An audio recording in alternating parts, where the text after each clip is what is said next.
cervical vertebrae, autonelia method, chewing, wagging jaw technique, AP projection. For the position of patient, place the patient in the supine position.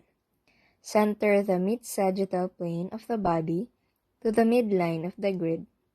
Place the patient's arms along the sides of the body and adjust the shoulders to lie in the same horizontal plane.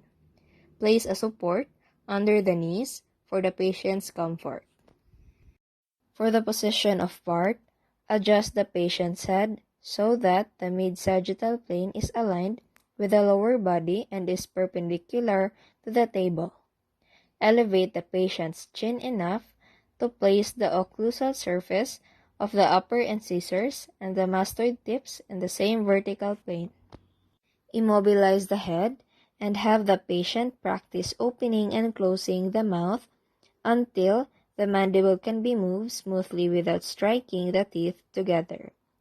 Place the IR in a bucket tray and center the IR at the level of C4.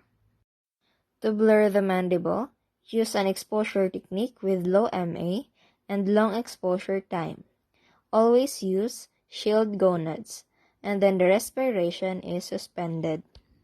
The size of the IR is 8 by 10 inches or 10 by 12 inches lengthwise depending on availability. The central ray is perpendicular to C4. The central ray enters at the most prominent point of the thyroid cartilage. The collimation adjusts to 8 by 10 inches or 10 by 12 inches depending on IR size.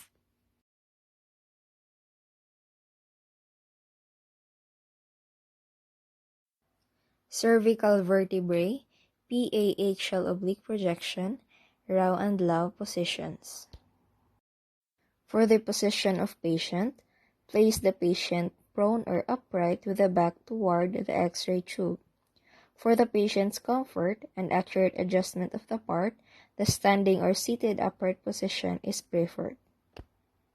For the position of part, upright anterior oblique position, ask the patient to sit or stand straight with the arms by the side and rest the shoulder against the grid device.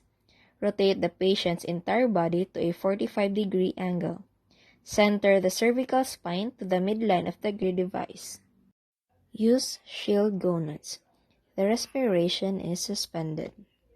The central ray is directed to C4 at an angle of 15 to 20 degrees caudad so that it coincides with the orientation of the foramina. Collimation adjusts to 8 by 10 inches or 10 by 12 inches depending on IR size.